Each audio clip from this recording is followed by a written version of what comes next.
Hey everyone, and welcome to season 10 of Be Heard Talk with Selena Hill, an award-winning talk show that adds a taste of hip-hop, AOC, and spice to unflavored news. Each Sunday, I'll be discussing race, politics, and culture from an unapologetic Black millennial perspective, and I give you the opportunity to be heard. So leave your comments on Facebook, YouTube, LinkedIn, and Twitter, and I will read them throughout the show, whether they're good, they're bad, whatever. I'm super excited to be here with you all today to discuss everything from the biggest stories of the week, from the Derek Chauvin guilty verdict to the tragic police shooting of 16-year-old Ma'Khia Bryant, to LeVar Burton guest hosting Jeopardy. He will guest host Jeopardy. So we're excited about that. And later on in the show, we'll question the call to not just defund police, but abolish police with our special guest, Bria Baker, an activist and author. Now, please support Be Heard Talk by buying us a coffee at buymeacoffee.com/BeHeardTalk. Your support through a small donation will help us continue to support and amplify the causes that you care about. Now, today, I'm joined by Be Heard Talk correspondent Evan Mastronardi. He is the co-founder of Let's Not Be Trash and a Bronx organizer for Rank the Vote NYC. How's it going, Evan? What's up, Selena? Thank you for having me. Thank you for putting up with all my texts and my links and everything, for being on the show today. I know I sent you a lot, but always good to be here. And everybody follow Let's Not Be Trash. Absolutely. And we also have a very special guest correspondent joining us today. Her name is Nisha Gupta. She is a student at New York University, majoring in media, culture, and communications with a minor in law and society. And she happens to be Heard Talk's very own social media marketing intern. She is making her debut on the actual show. How's it going, Nisha? Great. Thanks, Selena, for having me. I appreciate it. Hi, Evan. Hey. All right, so we're going to kick things off with our news roundup. This is a time where we unpack the biggest stories of the week, the ones that made us laugh, cry, go on a Twitter rant, made us delete or block some of our family members for saying something crazy. Yeah, we're going to unpack those stories. And we're going to start with the Derek Chauvin conviction. So on Tuesday, people around the world rejoiced after former Minneapolis police officer Derek Chauvin was convicted of murdering George Floyd back in May 2020 by placing his knee on George's neck for nearly 10 minutes. Now, the conviction was a historic milestone, making Chauvin the first white police officer in Minnesota to be convicted of murdering a Black person. Evan, what was your initial reaction to the verdict? Well, when I heard that the jury came back with the decision quite quickly, at that moment, I thought it was looking positive that there would be a conviction. Did I think it would be on all three counts? Wasn't sure. Thank goodness it was, but it was not a great. It was a positive sign and feeling for the Floyd family. But overall, towards the greater movement of holding police accountable, it was quite fleeting because it's one person, one situation. And as we know, like right before, as this was happening, there was another instance of a public safety failure. And throughout the week, there were countless others. So any joy from this was quite momentary. I agree. We won the battle, but not the war. Nisha, what was your initial reaction to the verdict? Were you surprised? I honestly wasn't. I felt like Chauvin was going to be the sacrificial lamb for this because just the public outrage was more so than we've seen in the past. I felt like this was going to be a verdict to just qualm the public. And to echo Evan's sentiment, I don't feel like this was really justice or solved anything. It was kind of a minor solution, especially with the shooting of Ma'Khia Bryant literally an hour after it happened. Yeah, so I figured that they were going to convict him, but I knew that this wasn't going to change anything. Yeah, I would say I was extremely surprised because number one, officers do not get convicted for killing people, especially not Black people, or even fatally shooting them or just paralyzing them, as we've seen in the Jacob Blake case. Not only do they really get convicted, a lot of times they're not even indicted. So I was very surprised, especially as someone who's been actively following a lot of these police shooting and vigilante shootings for almost 10 years, starting with Trayvon Martin, and we saw George Zimmerman walked away free, acquitted. Michael Brown's killer, nothing happened. Breonna Taylor, the list just goes on and on. So despite all of the evidence, I was very, very surprised. And then I just felt just a feeling of dismay come over me because I'm like, hold on, to get a conviction for a fatal police killing, it took the whole world to rally around this one Black man who we all watched lynched in real time. Not only that, but it took almost a dozen police officers to break that blue shield of silence and that blue wall to speak up against it. So it literally took all the manpower we have in society to fight for one person's humanity. So if the bar is that high, it did not give me hope for anybody after that. And both of you have talked about the shootings that happened and the killings that happened afterward, and we're going to get to that. But before we do, Evan, what do you say is the next step in the fight for police reform? We convicted Derek Chauvin. He still needs to be sentenced, by the way. I want to mention that. But Right. What's the next step here? Well, I wanted to add something, and you already kind of set the foundation, is that this is a dangerous precedent, right? Like you said, first time white officer was charged, convicted for killing a Black person in a police trial. And what did it take for that to happen? It took a bystander, a young bystander, who would probably be traumatized for a certain portion of her life, to film this whole interaction, watching this man get lynched on a public street for the world to see. That's the precedent. That is a dangerous precedent. It cannot be the precedent. We must allow for a much lower, really holding law enforcement to a much higher standard. Because if that's the precedent, how many more Black people must die for us to find any kind of accountability? So, and going forward, it's restructuring the whole system that allowed for Derek Chauvin and all those officers around him, by the way, to just watch him do this, to be so emboldened to do that and not think that they would face penalty. We have to restructure that system of internal accountability, which ultimately, as we will get to later, will look like, I believe, abolishing the entire system as we know it. So Eric Christopher Webb left a comment via LinkedIn saying, "This is exactly what I kept saying. It took the whole world to protest." I know Amari also left a comment. Amari Lewis left a comment via LinkedIn saying, "You can't reform slavery, abolish it. Policing is just part of the puzzle. Abolish slavery of all forms." Thank you so much for those very powerful comments. And Amari, we're actually going to spend the later half of this show talking about the call to abolish police, what that really looks like. And we'll talk about how we can reimagine public safety. So stay tuned for that. I know Gabriel left a comment as well via LinkedIn. Let's just go to that one. Gabriel says, "Cops were set up post-slavery to protect white people and their properties. Cops were initially set up to keep Black people in line. Still today, according to history, hence systemic racism." And you're right. What we're seeing now is just the manifestations of historic and systemic racism just coming to play because we know why police were created and we know how problematic it is. I will say, after George Floyd, after this verdict came and Derek Chauvin was found guilty for murdering him, the next steps definitely have to be, at the very least, passing the George Floyd Justice and Policing Act.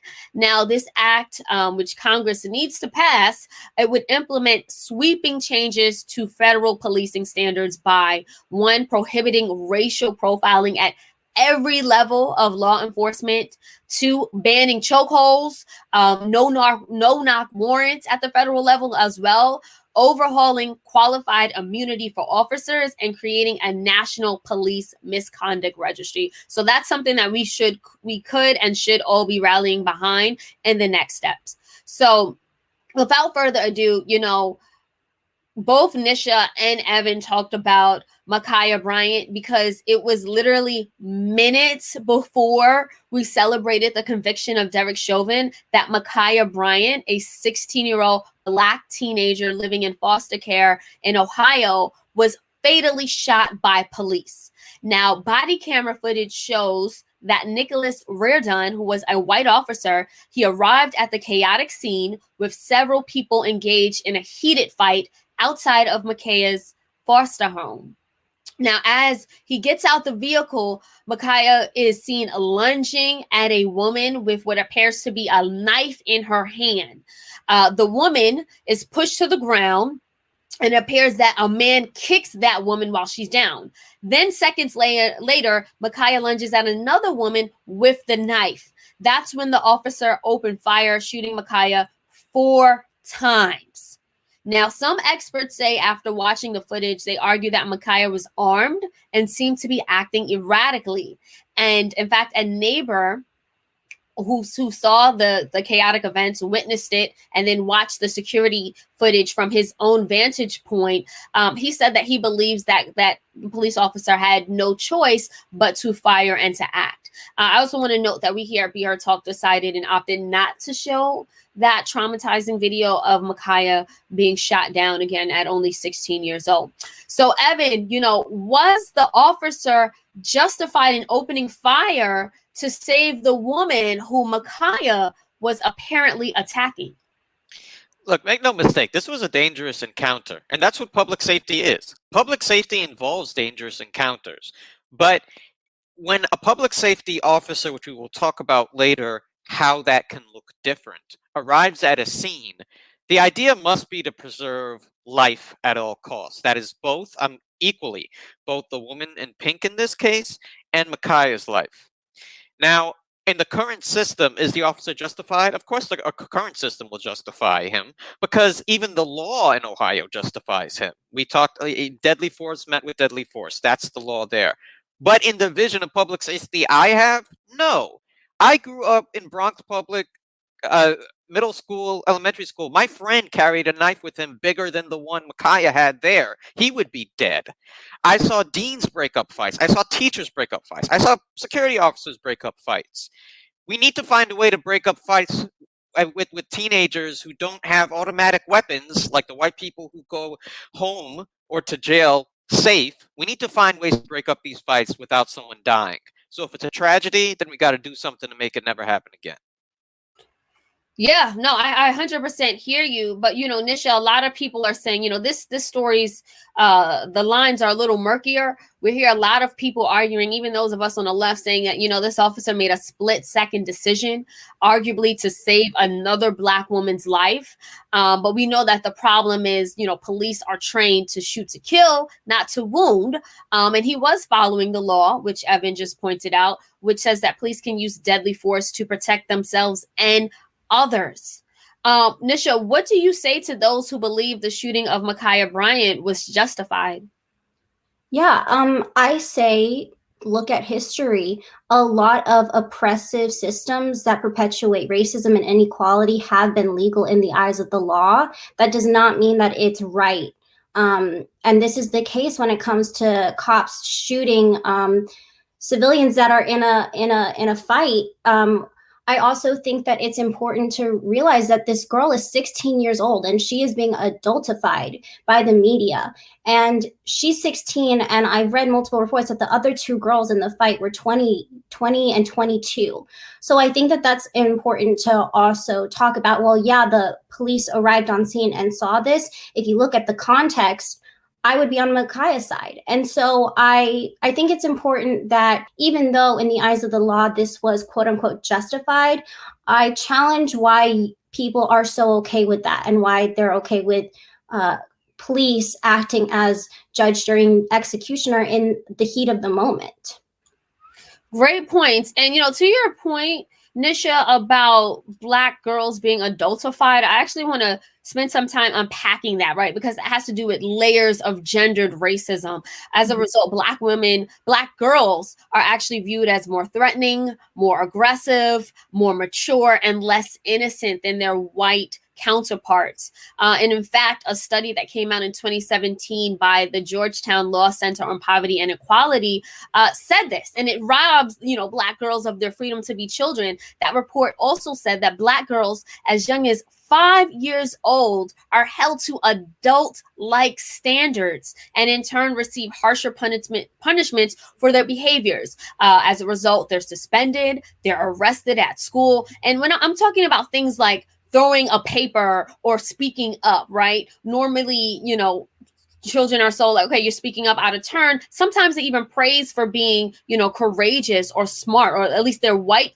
students are. But when it comes to Black girls, it's like they're seen as sassy or disrespectful for speaking out, right? And then when they do things that normal children do, like throwing stuff or hitting, again, they're arrested, put in handcuffs while in grade school. So I do want to just spend some time there, because that's an issue with the way media and many people are portraying Ma'Khia, who was only 16, and who, because of, her size, that's what they're saying about her. Like, oh, well, she was adult. Evan, just to spend some time unpacking that, the other side of the argument is, when police when they were showing up to the scene, they couldn't tell, who was doing what, how old anybody was. How were they supposed to act? I'm less concerned about. I think in that moment she is lunging at a person with a knife. She is an aggressor in that moment, but that doesn't mean that death. Like Nisha said, the cops are not the roll-up executioners. That's not their job.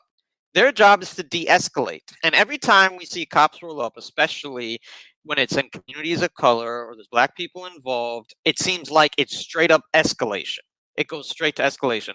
What I know we'll talk about this more later, but what about a vision of safety that's more like I said, the public school I grew up in, where you have 4 unarmed security people pulling people away, sitting them down, and talking about what happened. Disarming them, yes. Sitting them down. The fact that also, as Nisha said, this acceptance of, okay, we're just okay with that. Why are we just okay that a 16-year-old was shot in an altercation where, like I said, she was not like any of these white school shooters rolling up with an assault rifle where there was absolute imminent mass danger? Why are we just accepting that? I think there are many alternatives to how this could have went down. But within the limited confines of how policing is, it's very easy to think, what other choice did he have? Because what other choice were his superior officers giving him? Not many. So Randy left a comment via LinkedIn. Randy Smith Randolph says she was being attacked by 2 old women, and Ma'Khia was defending herself. She called the police, and she was the one killed. I've also seen those reports as well. Andrea also left a comment.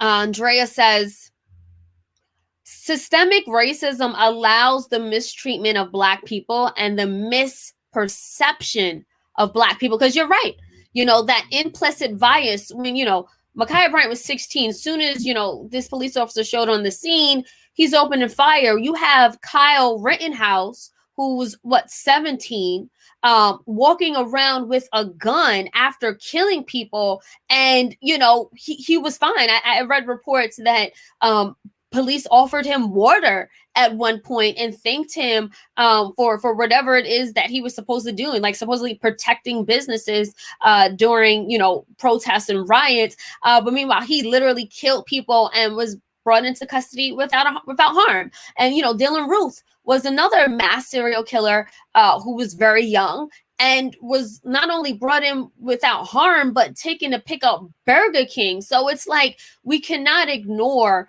the differences and the discrimination that young Black teenagers go through in comparison to teenagers their age who just happen to be white.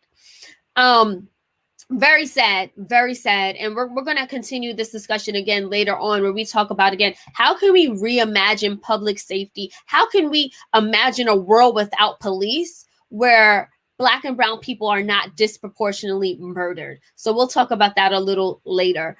I do want to just move on to another story. A pregnant woman was literally shackled by police while in labor, and she has settled with New York City. So this Black woman says her wrists and ankles were shackled by police for hours while she was in active labor at a hospital. According to a CNN report, the woman was arrested 2 days past her due date in late 2018 on a misdemeanor assault charge that was later dismissed and sealed. She went into labor the day of her arrest. Now, the mother, too, told CNN she ended up being forced to give birth, handcuffed to a hospital bed with only one nurse holding her hand. The father of her child was not there. The physician who was giving her prenatal care wasn't there. She wasn't even in the hospital of choice where she planned to deliver. Not only that, but the misdemeanor that she was charged with, it actually happened a week prior to the date she was arrested. And then when she was put into the cell, I think it was during a time of a holiday, and she said that most of the people on duty were at a holiday party. So she was literally, having contractions. Another woman who was in a cell was helping her count them down and keeping her calm. And it wasn't until somebody was available, a corrections officer came to her cell and saw her in labor. And before, taking her off to a hospital, she was like, open up your legs, let me examine and let me, basically prove that the baby was coming out. And then she was taken to the hospital and cuffed. I read this story and hold on, before I even get to my commentary. So she sued, she won $750,000 from the city of New York and also from the NYPD. I read this story disgusted. I was absolutely disgusted by the inhumane treatment, again, of Black women, literally in labor, no threat, absolutely no threat. And to be treated like this, it is inhumane. Nisha, what is your reaction to this story and the settlement? No, I completely agree. When I read the part about how she had to undress in a cell and show the corrections officer that she was giving birth just to even go to the hospital, she was there for hours. It was horrific. And the fact that Black women are 3 to 5 times more likely to die from pregnancy complications than white women is a known fact, I feel. And it makes me even more angry for her that she was denied the proper care that she plans so desperately to have as well. I read a quote that said that this baby was born out of violence, and I agree. It was just violence. It was unnecessary. What is a woman going to do when she's giving birth? I don't think she can run or flee. It was horrific. No, you're right. And that quote was provided by one of her attorneys to CNN. One of her attorneys said, and I quote, "The first breath that this baby had on this earth was born out of violence." Evan, what are your thoughts on this story and the settlement that she received? I mean, it's just the continued dehumanization of Black people by police and law enforcement. Dehumanized her child. It's ridiculous, and I challenge anyone to believe for a second, if there was a white woman going through this, that those would be the circumstances she would be in. And if she was, the entire masses would be on her side, crying for her. It is just so dehumanizing and ridiculous that we have just almost come to see this as par for the course of someone in police custody. This is why people need to add all these pieces together to see the full picture. Not just, oh, Micaiah had a knife. No. She should have survived, just like many white kids who are in similar conflicts survive. George Floyd should have survived. This child should not have been born through violence. All of these things are connected, and people need to put those pieces together for the lives of Black people. Absolutely. So we're actually going to end the news roundup segment on a lighter note and on a high note. LeVar Burton will actually be guest hosting Jeopardy. So, following a months-long crusade led by Black Twitter, it was announced that LeVar Burton will be one of the guest hosts of Jeopardy.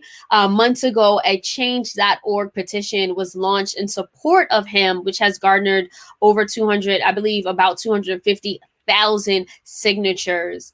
Evan, why was it important for the Reading Rainbow luminary and television icon to get the opportunity to step into Alec Trebek's shoes for a guest stint? He is the perfect fit. I hope he gets a permanent stint. I grew up with LeVar Burton and Reading Rainbow, and a very short side, not safe for work, for both the loss of DMX and the celebration of LeVar Burton. There happens to be a mashup of Reading Rainbow by DMX, but that's all I'll say. So YouTube it and you'll see what I'm talking about. But I think that LeVar Burton, he's the perfect fit for this. The optics of it, of course, also as a Black man who has promoted literacy and education his entire life will be important for young people watching this show. And I also think that it shows that sometimes the public know better than the producers and everything. The public sometimes have a better imagination of who is best for certain roles, not just here, but in general, than the producers and executives and people in power. Absolutely. Agreed. Nisha, what are your final thoughts on LeVar Burton guest hosting Jeopardy? Yeah, I agree with the sentiments. I think that LeVar Burton has a similar sense of warmth that Alex Trebek showed during Jeopardy that LeVar Burton is going to just knock out of the park. I also think there's something beautifully ironic with the fact that LeVar has taught so many children important life lessons and knowledge and facts, and that he gets to further that on Jeopardy as well. I think that he's just the perfect person for it. And I signed the petition, so I'm excited. Yay, Nisha was part of the solution here and those taking action. I'll say that, not enough qualified Black people get opportunities like, hosting Jeopardy or some of the iconic roles that he played in Star Trek. So yes, we need more representation because representation matters. So thank you, Nisha. Thank you, Evan, for joining me for the news roundup. We are going to keep things moving because there were a few stories this week that made me say, really?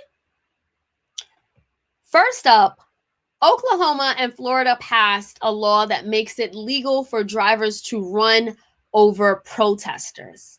Literally. So Florida is Floriding again, and Oklahoma is not far behind it. Are we shocked?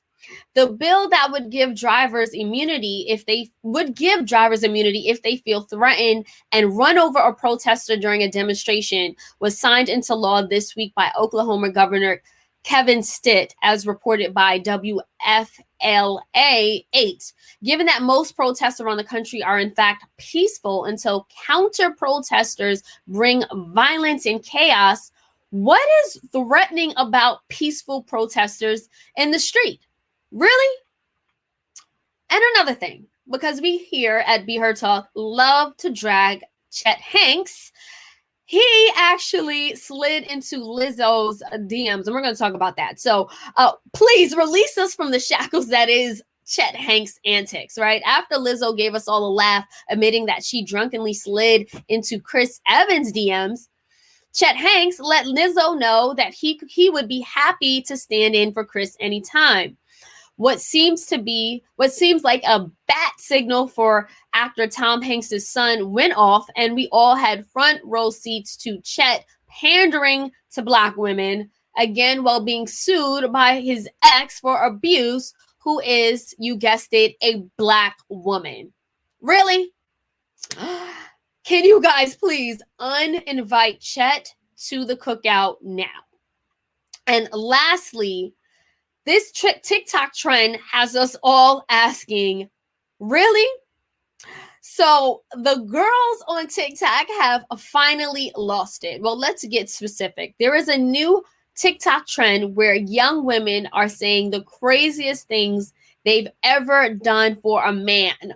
Let's play some of those videos. I remember when I lost my mind. I remember I remember when I lost my mind. They are losing it on TikTok. Sis, really? I just want to say there are things that we can just take to the grave. You don't need to know everything, girl. Really. Now, that concludes the really segment. And before we jump into this, our main topic about abolishing police, I want to just say there's something that doesn't make sense that we need to make sense. If the bar is set low in Georgia, then it's Governor Brian Kemp who is 16 feet below that. Georgia has slaves in the governor's mansion. Georgia's broken prison system is one of the biggest portions of its labor force. The governor's mansion is literally staffed by those who are incarcerated, who dress in normal clothes and a butler tux included so that people don't know. Now, there was a report, according to Sean Watley, via Georgia State Prisoner in 2011. He says the biggest inmate job of them all is governor's mansion detail. A minimum of 20 inmates who are all serving life sentences do everything at the mansion, from washing cars to cutting grass to wearing a tuxedo, acting like a butler. It's just horrible. It's disgusting. It's pathetic. And sadly, this has aged accurately. That's how they started off, and they continue to do this now. So we're literally dealing with modern day slavery. And it's no secret. It's been talked about. It's actually not talked about enough. Prison labor is a huge industry that is exploited at all corners. In this instance and others across this country, state leadership is at the front of the exploitation line. Does slavery still exist in the Deep South? Well, the answer to that is yes. And we're not the first to ask this question or to talk about it. We just want it all to make sense. Very sad there. And now, without further ado, we're actually going to keep things going with our main topic and our featured guest. And before we introduce her, I'm super excited to talk to her. I just want to give some context and some background to the Abolish the Police. I know you guys have been leaving comments throughout the show and are very excited to talk about this. So we know that the institution of policing has been inherently inequitable and deeply rooted in racism and white supremacy from its inception. The advancements of technology within recent years have only further affirmed that the system disproportionately surveils, antagonizes, and terrorizes communities of color. Even while former police officer Derek Chauvin was on trial for the murder of George Floyd, we've seen a number of other cases of police brutality and violence. We watched police use a lethal force against 20-year-old Dante Wright. We watched Army Lieutenant Carzon Nazario, who identifies as Black and Latino, be stopped, pepper sprayed, handcuffed, and dehumanized during a routine traffic stop. We also saw video of 13-year-old Adam Toledo fatally shot by police. And then less than 30 minutes before Derek Chauvin was pronounced guilty, yet another Black person was dead at the hands of police. And I'm talking about 16-year-old Ma'Khia Bryant. She was one of at least 6 people who were fatally shot by officers across the country in the 24 hours after jurors reached a verdict in the murder case against Chauvin. Then the next morning, a 42-year-old Black father identified as Andrew Brown Jr. was shot and killed by deputy sheriffs in eastern North Carolina. An eyewitness said that he was literally shot as he was driving away and trying to get away from the police. This only proves that although the Chauvin verdict was a crucial juncture in the national conversation about race, policing, and the use of force, it has not reconciled the decades and decades of police terror that Black people have been and continue to be subjected to. That's why many activists are calling for a complete overhaul of the system of policing as we know it. They're calling to move farther and farther from just defending the police. They say we must eradicate the system of policing as we know it in order to truly protect and serve our communities. They argue that policing doesn't work. Predominantly Black neighborhoods are over-policed when it comes to surveillance and social control, but then again, we're under-policed when it actually comes to emergency services and situations. So to help us with this conversation about the police abolition movement, we're joined by Bria Baker, an organizer, activist, and author who has contributed to dozens of electoral and advocacy campaigns, including the 2017 Women's March, the 2018 student walkouts against gun violence, and Jumaane Williams' successful bid for New York City public advocate. Bria also writes about race, gender, sexuality, and public safety for Harper's Bazaar, Elle, and Refinery 29. Thank you so much, Bria, for being here. Thank you so much for having me. Oh my gosh. And I mean, even the way that you just set the stage for this conversation, you just made the case for abolition right there. So I could just drop the mic and just, get off of this, but I'm excited for this. Yeah, so I actually want to start, Bria, by just sort of defining what is police abolition and how does it differ from the call to defund the police? So I'm going to answer your second question first. The difference between these two, it's kind of like squares and rectangles. People who want to defund the police, that is a tactic towards abolition, but it's not going to get us all the way there. And so all squares are rectangles, but not all rectangles are squares. It's like that. So we want to defund the police because that's going to get us closer to a world with full abolition, which is a world where there is not smaller police forces, but literally no police forces, no armed police forces as we know them. And we're replacing that with community mediators, violence interruptionists, people who do de-radicalization work, people who do transformative justice and restorative justice work. There's so many different ideas of what that would look like, but it's just that we can't have this centralized and unaccountable force that is policing and claiming to protect and serve us. And we say police abolition, but it also includes prisons and other forms of any form of incarcerating or surveillance. So it's really that entire industrial complex. So that will include ICE, that will include detention centers, that will include juvenile centers, that will include sheriff's offices, districts. Like there will be a completely different version of the US criminal legal system once we have fully abolished the police. But once we've defunded the police, we've gotten ourselves halfway there, but we still have to do that reinvestment and understand, well, what are we funding if we're not funding police? So Randy left a comment via LinkedIn that I wanted to go to. Randy Smith Randolph says, I pray for policing the police and overturning the deep, blatant corruption in the system. Stop killing us. I know that Anthony also left a comment that I want to, do we have Anthony's comment? Okay, maybe not. But, thank you so much, Bria, for giving that definition and that sort of breakdown. And I have some thoughts on Randy's comment. Oh, sure, please. Yeah, because I see that narrative, that policing the police. And that was definitely something that I had initially as well, where I'm inspired by the Black Panther Party.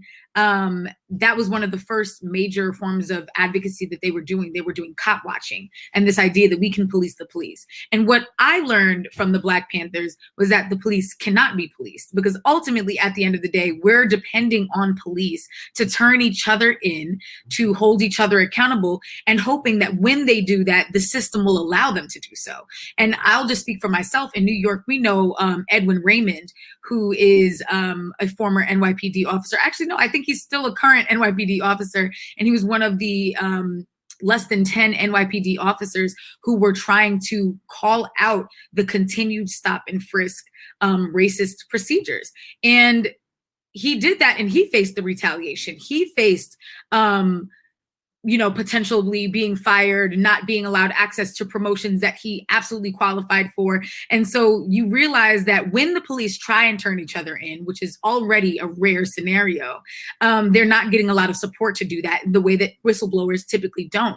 And so when you know that police are working with district attorneys, if you are expecting a district attorney to carry out that case and defend the public against someone that they have worked with for 10 plus years, who they depend on to push their cog forward, you realize that how is that possible for us to expect the police to hold themselves accountable? And how do we think that we're ever going to get the power to be able to hold them accountable? Community boards that are, number one, already rare. There are not many community boards that have police oversight. They're either not elected boards, so they are appointed people by those who are in power and are looking to sort of keep the status quo going, or those are people who are trying very hard to make that change happen, and they're realizing they don't have the subpoena power, they don't have the resources to actually do the deep investigating that is necessary to uncover this. And even looking at George Floyd is a perfect example. The first white officer who was held accountable in Minnesota history for killing an unarmed Black man. And that took 10 months of advocacy, like global advocacy. So we have to do this every time if we want justice. And Derek Chauvin was one of only 15 police officers who has been actually convicted of killing someone, in spite there being, I think, 15,000 police killings in that same time span. So when we think about it, it actually made me so exhausted to realize, like, wow, it's going to take this to get justice every time. Like, we have to do this for every single family that needs justice. It's not sustainable. It's not. And, you know, Dimples961 left a comment to the point you were making. She says, retrain the police to protect, not attack. And I think, Bria, what you're saying is, no, we can't retrain. We need to eradicate the entire system. I want to get Evan into the conversation as well. You know, when people, you know, hear the term abolish police, I think some of us interpret that very literally. And I want to get your take on it, Evan. Do you see it as something literal, or do you see it more as rhetoric used to frame the way we think about police safety? Where do you stand on it? Well, I think, as Bray already said, defund to abolition, right? It's like it's a pathway to there. So I don't think, I believe Paige said this also on the show last time, it's not like blink and the police are gone. I mean, this must be the goal, to restructure public safety so that the police as we know it have no role in it. And I agree with her. I've spoken to Edwin Raymond. I'm a supporter of his, and I think that what his situation shows, because it completely eradicates this notion of the bad apple, right? Because if police really wanted to be good police and support good police, you would have police unions across the country, officers across the country supporting Edward Raymond and the NYPD 12. They would be so outspoken that this cop was being the quote-unquote good cop. You saw none of that. The police didn't have his back. The police unions didn't have his back. His supervisors didn't have his back. Most of those cops from the NYPD 12 quit. Edwin was active duty. I believe I know now he's running for city council. So it's like that alone shows that the entire system is not behind better, less violent, no brutal policing. It is showing that brutality and racism should be the status quo, and if that is the system must be destroyed. So if that's the case, Bria, then what does a world without police look like? I love this. So there are so many examples of this already. I'm going to give a few concrete ones because right now they're isolated, but then we can talk about what that looks like altogether. So I went to Yale, and Yale has a alcohol policy that says we know that the students are going to drink underage, and what we don't want happening is that students who drink underage, who need medical attention, are afraid to seek medical attention because they're afraid to go to jail. We want students to know that our first and foremost priority is your safety, and that means that no matter what, you come to us, whether it was an illicit drug, whether it's a drug that you're not supposed to be having at this age, or period, come to us for help. The worst thing that will happen is we may have a conversation about alcohol abuse and drug abuse, and you may need to do some community service in that way, right? But you're not going to have this on your record. Your life won't be ruined because you drank under the age. And that is something that, first of all, we don't even see on most other college campuses, but we don't even see that nationally. And if we did, just thinking of the amount of people who drink and drive, the amount of people who, I mean, that's just like one microcosm example of it. But the way that I experienced it at Yale was that it really had a dynamic effect, that people understood we're not going to deter people doing this crime.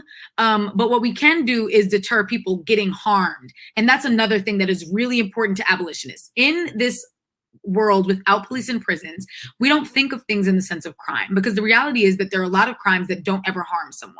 And there are a lot of things that do harm people and no one ever is accountable for it because it's not a crime. And so in this world, we're first of all figuring out, like, is it harmful inherently for anyone under the age of 21 to be drinking? Or is it that we've put this rule in place so that, generally speaking, people whose brains are still developing are not being influenced by this? But ultimately, we know that some are going to, and if they do, we would rather they come to us. That is an example of an abolished world. That's an example of, we don't need police to keep people safe when it comes to alcohol use. We can have actual adult conversations about the fact that, like, you're going to do what you're going to do. You're 18 at minimum. And so if you do this, do it safely. The same thing as sort of like the abstinence versus, consent and sex positive conversation. Like, that's an example of abolition when we think about it. And I think people think, when they think of abolition, they think of like murderers, robberies, and like sexual assaults. And those are real things to address. And those are things that abolitionists are actively working on, and considering the fact that, like, number one, our current world doesn't stop murder, robbery, and sexual assault. So how can we build a system that actually addresses those things? And so people, when they think of like, oh, abolition is like replace police with like another police-esque force. But sometimes it's like, wait, do we need a police force for this? Or do we need better curriculum in schools to talk to young people about sex in a way that doesn't have them grow up and like abuse other people? Well, and Bria, to your point, because I do, and I'm glad you brought up that counter argument about how do we account for the real violence and harm that does perpetuate in society. And like you said, front of mind when we were talking about abolish the police are the murderers, the killers, the robbers, and those, rapists. So, in a world without police, who do we call when that type of ongoing violence is happening in real time? In a world without police, and I know this is going to sound like very pie in the sky, but like, if we've actually achieved it in a world without police, that is happening so rarely because we've addressed it before it happened. And that, I think, is the biggest difference between reformists and abolitionists, is that people with reform they're like, we can't imagine a world where people are not raping people. So now it's just like, what do you do when someone's raping you? And the reality is, like, if you're being raped, you're not calling anyone. Like, you're being raped. And I think that's like a conversation we have to have, is like, if someone's being shot, they're not calling someone, they're being shot. If someone's being robbed, they're like addressing that in real time. So now our question that we're really asking is like, do we want to address the harm after it's happened or before it's happened? In a world without police, we know that some people still are going to murder, and we're going to have not a 911, but a 3-digit number where people can get access to, like, this is what's happening to me, direct me to the person who's actually supportive for this moment. And, for example, in New York City, we have violence interruptionist groups that, like, in Queens, in Brooklyn, in the Bronx, you can call Life Camp, you can call GMAC, and they will have someone come and break up armed fights. They will have someone break up domestic violence disputes. Like, we have those systems. But like, in this world, we're hoping that we don't have to defend on them.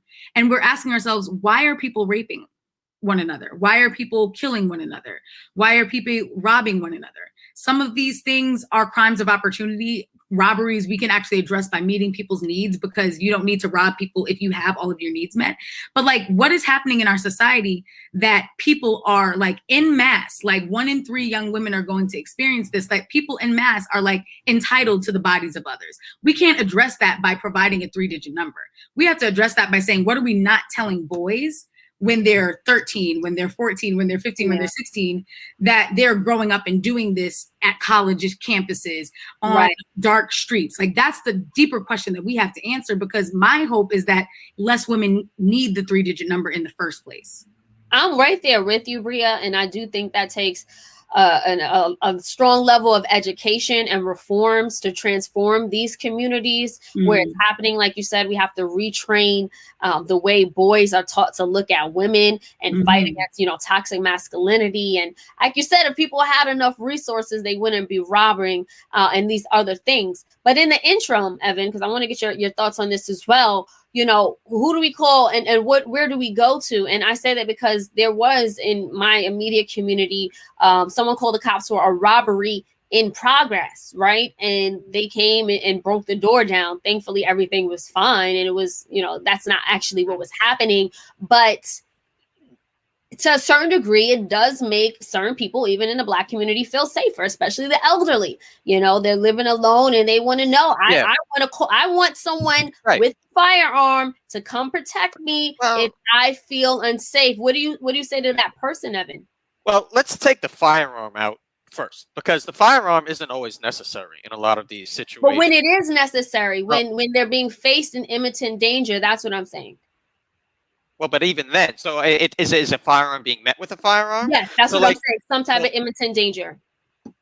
Okay, so in that case, what I believe is, in the long run, this is a vision.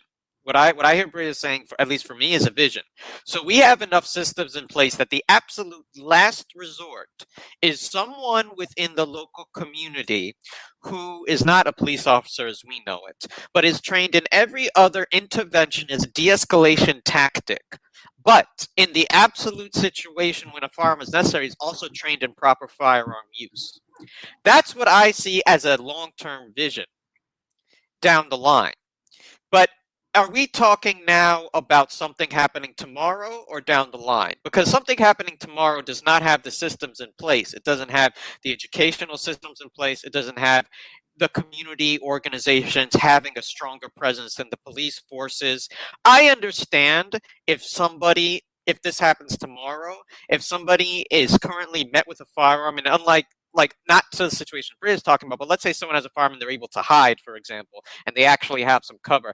I understand if the person has no idea what to do and ends up calling the police, because that's the only person in that specific split-second instance where they think could defend them. But the problem we have is that the police end up doing so much harm that this person even has to make a calculation. I had a friend who was being mugged, fought off the mugger, and then he called the police, and the police slammed his face against the hood of the car, and he had to prove he wasn't being mugged. So my point is that people have to do too many calculations in their head right now. Down the line, I see this community representative interventionist who is absolutely using armed violence as a last result. Right now, people got to make these dangerous calculations. Sometimes it will be the police. Sometimes they'll get hurt making that calculation, and that's the problem. Yeah. And even that calculation is so sad to me, because to your point, Selena, like, yes, we do have community members who are vulnerable and are not getting the public safety that their taxpayer dollars are paying for. Because the reality is that, like, you're in a domestic violence dispute between two Black people. The person who's more vulnerable in that situation is worrying, if I call the police, I want them to get this person off of me. I don't necessarily want them to kill that person, right? Like, I don't want that person to now get caught up in a system and now they can't pay bills. And again, I've seen people in those situations. The father of your children is getting abusive and you're like, well, I want to stop the violence that's happening right now.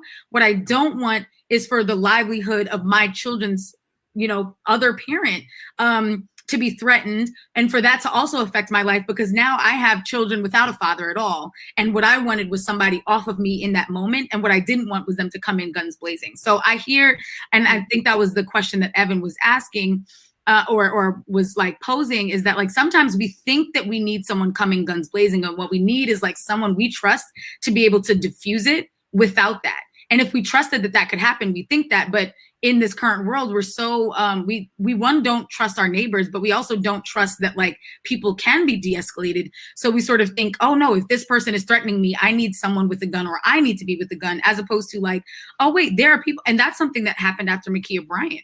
All of these people are coming out on social media and saying, I have broken up knife fights. I have broken up fights where people were armed and I was not, and all I had was a whistle, and I've been able to do that. And so what are we saying about the training that some are having and some are not, and why we're not investing in those who do have the relationships? Because sometimes it's not even skills. Sometimes it's like, I'm not going to stop for police regardless because I see them as aggressors, but I will stop for the local pastor who I know has known me since I was 5 years old and who was saying, son, don't do this, right? I will stop for like the OG on the corner who is like, wait, no, I have the brawn and the respect of this community to be able to say, this is what we're not going to do. And again, I love using New York as an example because we have a community interventionist system and a crisis response system that comes together in situations like that. People will call an Erica Ford and say, listen, I know that these two people are about to walk down the block and fight in the parking lot over there. A life camp bus needs to meet them out there. And she breaks up the fight. And she doesn't do it with a gun. She doesn't do it with the taser. She doesn't do it with the baton. And she does it because she has the voice. She has the community respect to do it. And like, there are people and groups like that all over the country that can do that work. They just don't have the budgets to be able to do it all the time. Well, here's the question to that, Bria. The follow-up is, so what actionable steps need to be taken so that we can fund these community resources to intervene, and we can one day live in a world without police? What needs to be done? Well, thank you for that, because I do think that abolition can sound so theoretical, but it really does start as small as defund, and that can feel vague, but it's actually such a clear imperative, where every city council has control over budgets, perhaps maybe your board of trustees, but you can go to your city council's next budget, and I think that will be happening this year around like May or June for the September, like beginning of the financial year. But you can go to them and say, listen, currently the New York City police budget is $5 billion. We're not going to defund that overnight, maybe, but we can absolutely take away $1 million and fund the work that Erica Ford is doing, so that now what she's doing with 3 buses, she can do with 20, right? What she's doing with 30 employees, she can do with 100. And now they can actually set up their own numbers. So you can call them directly and say, listen, I don't even want to go through 911. I want to go straight to Erica Ford. I know the services she offers, and I want someone on her team at Life Camp to get over here. Like, that's the kind of things we can very immediately do. And that doesn't mean that it's just the big cities. If you live in any kind of town, my hometown is an incorporated village. We have our own police force. I can go back to Freeport Village in New York and say, how much money is being given to them? How much money can be given to our local recreation center? How much can be given towards local counselors? How much can be given towards local social workers? And those are like real budget things that we can all talk about. And I think it's really important for people to feel like you can be participatory, and you can decide, listen, what is making people feel unsafe in my community is that there's a lot of sex trafficking. And what we need is more resources for that, because police are not actually stopping that. Or maybe what's needed on my campus is more gender responsive. Like, you can decide what safety looks like for your community and talk about that. Maybe that's more resources for anti-xenophobia efforts, right? And stop Asian hate. Like, those are things, and we don't think of that because we just think of public safety as all of that goes to police, EMS, fire department. And there are so many other recipients of those budgetary resources. And that is just a beginning step. And once you get those wheels turning, people are able to realize, like, wait a second, I have an idea of how we can be safe. I would feel safe if there was lighting, all of that. Laura Rose left a comment via Facebook that I want to get to. She says, I know many community workers, social workers, teachers, etc., who have diffused plenty of high-risk situations without using violence, guns, or carceral methods. Defund the police. Evan, what would you say is the pathway to police abolition? And is it realistic to expect the nation to abolish police, at least in our lifetimes? Not with the information and systems we have now. But I think people get too caught up in that. Like I said, it's not snap your fingers. No, I don't know who is saying snap your fingers. I think most people are saying we need to first have this vision. If we can't even have this vision, it's never going to happen. So first have this vision and then work on the steps to get there. The first one is, yes, defund. I know you also say reimagine. I say also revolutionize and reallocate funds to many of the institutions that Bray was talking about. I also think, and I know it's kind of aside, but I think it's relevant, focus on, we have a booming tech community that actually knows how to do 3D printers of guns. Can somebody form more non-lethal types of forces that are very useful? And I think that goes to your earlier question, Selena, when we kept focusing on the word gun. What if there was something that could have stopped somebody but not killed somebody?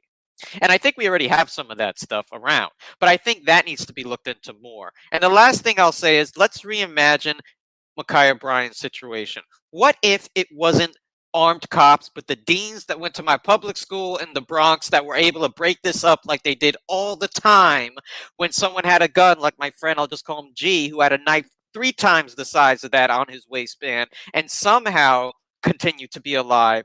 The other students I went to somehow continue to be alive.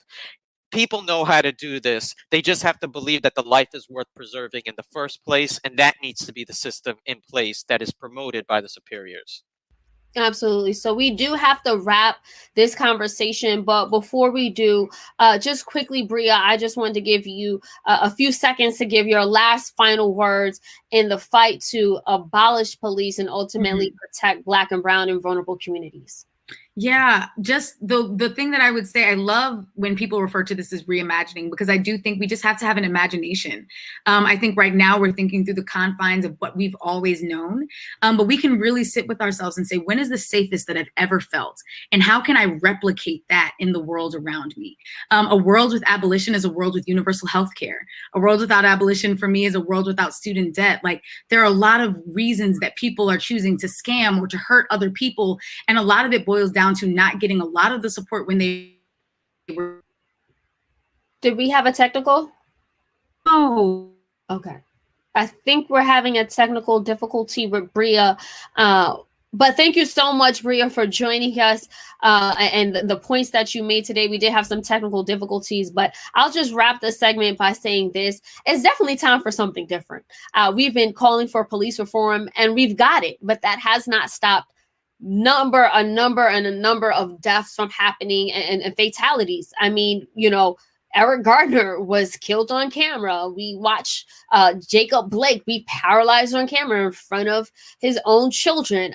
We're still having cases like Breonna Taylor and Adam Toledo. Yeah, so the reform tactics aren't necessarily what we need. It is, to me, a means to an end. Just like defunding the police is a means to end, but I'm all for thinking about how we can reimagine public safety so that it is conducive to our communities. This is a system that is working as it was designed to oppress, marginalize, and capitalize and exploit Black and brown bodies. And that's what's happening. And that's why it's time for us to dismantle, disband, and just do away with this whole system. On that note, I want to thank again Bria for joining us for this conversation about the police abolition movement. And before we end the show, I do want to just end again on a positive note. We have a new segment here. It's called Black Women Rise, where we talk about the Black women who are killing it, blazing trails, and raising the bar. And on today's episode or segment of Black Women Rise, I actually want to give kudos and flowers to Natasha S. Alford. She is known as the People's Journalist. She is an award-winning journalist, digital host, and millennial media executive. Her titles include Vice President of Digital Content and a senior correspondent at The Griot. She is also a CNN political analyst. And she has been doing so much of the work when it comes to reporting on the issues that directly affect our community, whether that's social justice, education, or politics. Now, I've known Natasha for years, and I've watched her and admired her work. It is so inspiring, the work that she's done, even in as far as Puerto Rico. She's been, traveling there and just really uplifting Black and brown voices. So kudos, flowers, and celebration for Natasha Alford, one of my sheroes in my head, who I absolutely adore. And I just want to say, we see you, Natasha. Keep rising and keep doing it all for Black women. On that note, I want to thank everyone for joining us for another episode of Be Heard Talk with Selena Hill.